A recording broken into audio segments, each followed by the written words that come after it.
이번 사연은 제 사는 큰아들에게 올인하고 차남인 남편에게는 집안건사 다 하라는 시어머니를 시원하게 밟아드렸다는 사연인데요. 무슨 일이 있었던 걸까요? 함께 보시겠습니다. 왜 시부모님들은 며느리가 맞벌이 하기를 원하면서 아들이 살림을 거들면 난리를 치고 당신들 생일상, 어버이날 용돈은 꼬박꼬박 챙겨주길 바라는 걸까요? 시댁과 며느리는 가불관계라는 인식이 뿌리 박혀서일까요? 저는 시가에 쌓인 게 아주 많은 여자입니다. 지금 남매 키우고 있고요. 아이 낳고 힘들게 직장 생활하는데 아이가 아플 때 일도 도움 준 것 없으면서 며느리가 아이가 너무 어려 직장 생활 못한다고 하니 입에 개거품 물고 난리치고 퇴사하지 말라고 압박하고 아이는 잘 키우길 바라고 옆집 할머니의 신뢰성 없는 얘기 듣고 네 집 손주는 어떻다더라 하며 비교질을 합니다. 첫째를 낳고 산후조리원에 있는데 시어머니가 오시더니 나는 우리 아들 낳고 바로 일했다고 하더라고요. 일이라는 게 직장 생활한 게 아니라 집안일 했다는 거예요. 아이 낳고 집안 살림 잘 하면서 시부모, 시누, 시동생 뒷바라지 다 했다고 하길래 제가 들은 바로는 시할아버지가 다세대 주택 통으로 사주셔서 월세 받으면서 여유롭게 사신 거 안다고 하니 그래도 옛날에 살림하는 거 힘들었다고 중얼중얼 거리더라고요. 처음에 손자 노래를 부르던 시어머니는 아들을 낳았더니 딸 낳으라고 했고 회사 관두고 시댁 생활비 중단했더니 아주 난리도 아니었어요. 남편 회사 사정이 어려워서 월급이 깎여서 그동안 30만 원 드리던 거 10만 원밖에 못 드리게 됐다고 이런 사정 때문에 10만 원으로 줄였다. 양해해달라고 했더니 이걸 누구 코에 붙이라고 주냐고 돈 봉투를 집어던지길래 확 집에 가려고 하다가 아들이랑 집 밖에서 눈물 콧물 흘리고 있었어요. 시아버지, 시누, 시동생 형제가 지나가다가 제 모습을 보시더니 집에 같이 들어가자고 해서 들어갔더니 세상 친절한 시어머니 모드로 변해서 밥 먹으라고 하는데 안 먹고 아이 안고 나왔습니다. 그 후로 시어머니, 시누 전화 오면 모두 녹음하기 시작했어요. 시어머니에게 자식이 넷이 있는데 자식이라고 다 같은 자식이 아니더라고요. 다른 자식은 다 대학 보내줬는데 저희 남편은 대학 갈 성적이 되었는데도 대학 안 보내줬대요.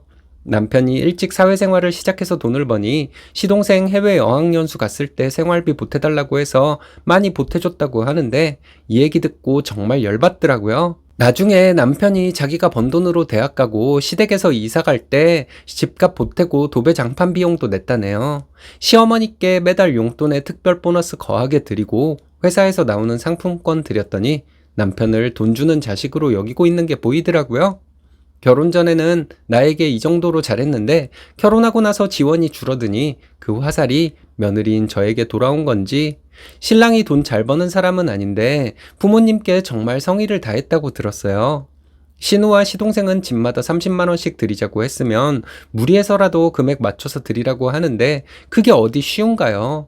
사정이 있다고 아무리 설명해도 이해할 생각이 없는 듯합니다. 저는 형편이 안 돼도 성의껏 드리는 마음이 중요하다고 생각하는데 정해진 용돈이라는 게 있는 건가요? 우리 애기들이 동시에 입원한 적이 있었어요. 같은 병실에서 입원해 있고 공교롭게도 시댁 근처에 있는 병원에 입원을 하게 됐거든요. 시어머니가 밥을 싸운다고 하셔서 대충 시켜 먹으면 된다고 말씀드렸는데 마침 신우가 시어머니에게 전화를 했어요. 며느리가 애기 둘 입원시키고 고생이 많아서 내가 밥 좀 싸운다고 얘기하셨는데 신우가 저를 바꾸라고 하더니 그냥 밥 사 먹어 올게. 엄마 힘드니 번거롭게 일 만들지 마. 라고 하는 거예요. 저는 알아서 사 먹겠다고 했는데 시어머니가 싸운다고 말씀하셨다고 했고 시어머니는 결국 밥을 싸우지 않았어요. 그리고 한참 뒤에 시어머니가 동창들과 일주일간 해외여행 가신다는 말씀을 하셨습니다. 신우가 저에게 전화를 하더니 올케가 시아버지 밥 좀 차려주려고 하는 거예요. 아버님 식사가 신경 쓰이는 사람이 와서 차려드리면 되는 거 아닌가요? 그때 큰애는 어린이집에 다녔고 둘째는 제가 집에 데리고 있는 상태였어요.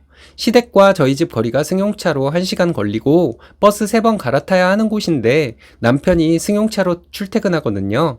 제가 막내 없고 매일 버스 3번 갈아타고 가서 식사 차려드려야 되는 건가요?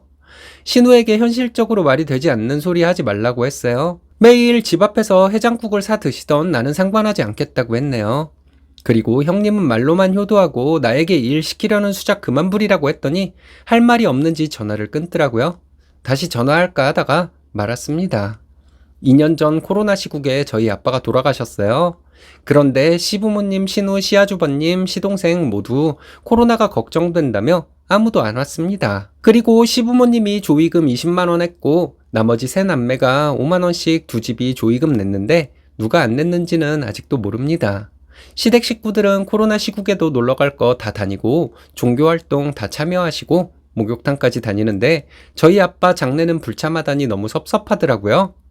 저희 집과 시댁까지의 거리가 1시간 정도 걸려요. 못 올 거리도 아니고요. 친정아빠 돌아가시고 몇 달 지나고 신우 남편이 정형외과 수술한다고 저희 집 근처에 있는 병원에 입원을 했어요. 아빠 일도 생각나고 신우 남편이 입원을 했던 말던 가볼 생각 1도 없었는데 시어머님이 저에게 여러 번 전화해서 꼭 병문안 가보라고 신신당부를 하더군요. 그때 완전 머리 끝까지 화가 났고 코로나 때문에 장례식장에 모든 식구들이 뻔뻔하게 병문안 이야기를 입에 올릴 수가 있는지 괘씸하더라고요. 그래도 마음 먹고 음식 여러 가지 만들어 놓고 남편에게 신우 남편 병문안 가보라고 시키려고 했는데 보호자 외에 병문안 금지라고 해서 못 갔어요. 그리고 또 몇 달 지나서 재수술한다고 또 가보라고 하는데 애들도 어리고 남편이 출장 중이어서 못 간다고 했거든요. 그랬더니 시어머니가 병문안 안 갔으니 신우 집으로 찾아가라고 시키더라고요. 진짜 폭발할 뻔했지만 애써 참았어요. 저희 아빠가 돌아가시고 1년이 지나고 시할머니가 돌아가셨다는 연락을 받았어요. 그때도 코로나 확진자가 엄청 많을 때였고요. 저희 아빠 장례는 아무도 안 오더니 당연하다는 듯이 오라고 연락을 하는지 너무 화가 나고 어이가 없더라고요. 저 진짜 술 못 마시는 체질인데 남편이 마시다만 양주 반병을 마시고 집 앞에 나갔는데 이렇게 결혼 생활하다가 큰 사고 날 것 같아서 남편을 불렀습니다.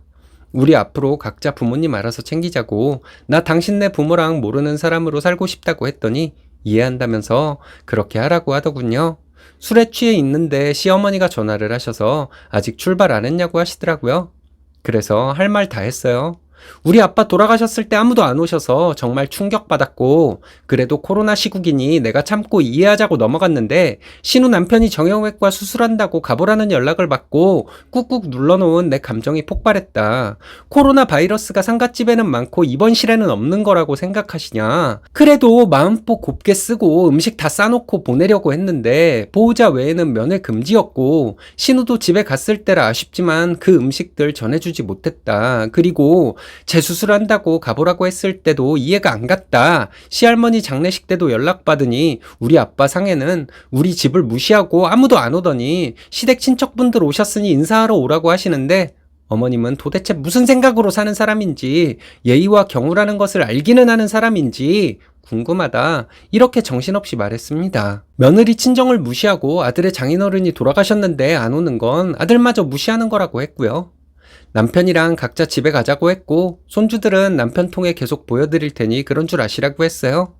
이제 내가 안 간다고 명절에 일하러 오지 않았다고 나를 찾거나 어머님이 명절에 수고했다는 인사치레 받으려고 하지 마시라고 했어요. 이렇게 얘기한 후 시어머니 신우 연락 안 받은 지 오래고 남편이 애들 데리고 시댁에 갑니다.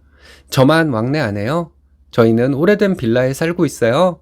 이번에 새 아파트로 이사 가게 되었는데 제가 결혼 전 모은 예금이랑 결혼 후 알뜰하게 저축한 돈 합쳐서 갑니다. 앞에 적은 내용 말고도 여러 가지 사건 때문에 시댁에 안 좋은 감정이 많이 쌓였었는데 여기에 다 풀어놓자면 끝도 없을 것 같네요. 진짜 그러고 살았다고? 하면서 비현실적인 이야기라 못 믿겠다고 하실 분들이 많을 것 같아요. 시부모님은 집이 두 채 있었는데 시아주버님에게 다 주신 걸로 알고 있어요.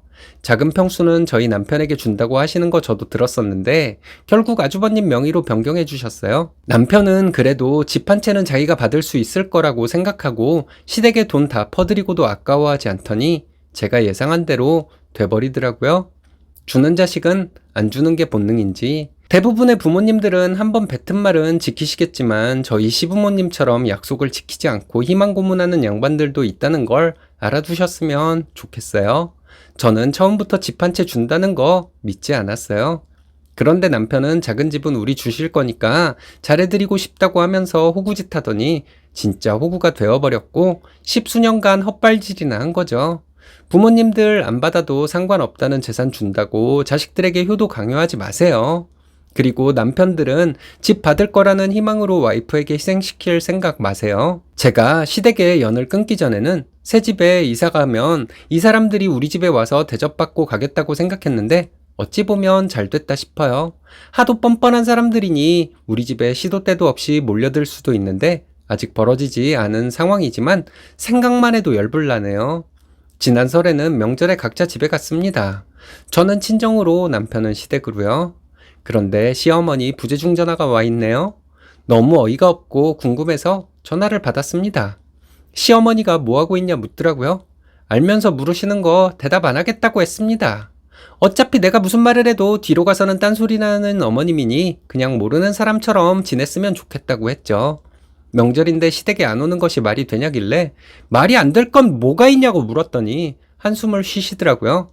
아주버님에게 효도 받으시며 사시라고 말하고 전화를 끊었습니다. 명절 다음 날 집에 가서 남편과 얘기하는데 시어머니가 저와 통화를 하고 혼자 울고불고 난리도 아니었대요. 남편도 이성을 잃고 말았다고 합니다. 시어머니에게 그동안 자기가 했던 것들 다 말했대요.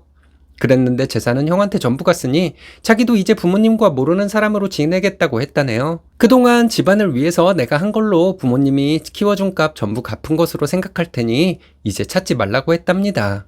그리고는 며칠 뒤에 시어머니가 또 전화를 하셨어요.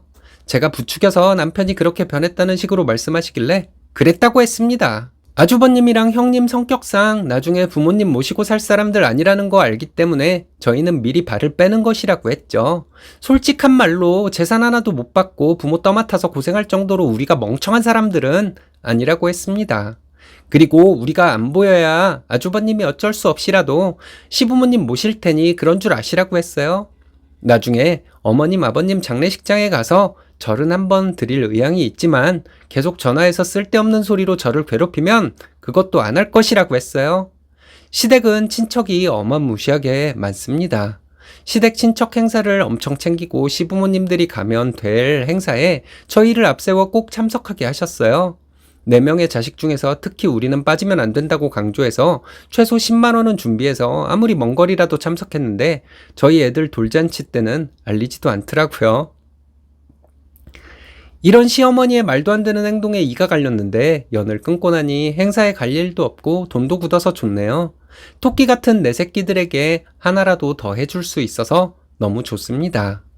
경우 없는 시댁 식구들 때문에 고민인 분들이 계시다면 하루라도 빨리 시원하게 결단 내리시고 마음 편하게 사시길 바랍니다. 인과응보는 반드시 있는 것 같습니다.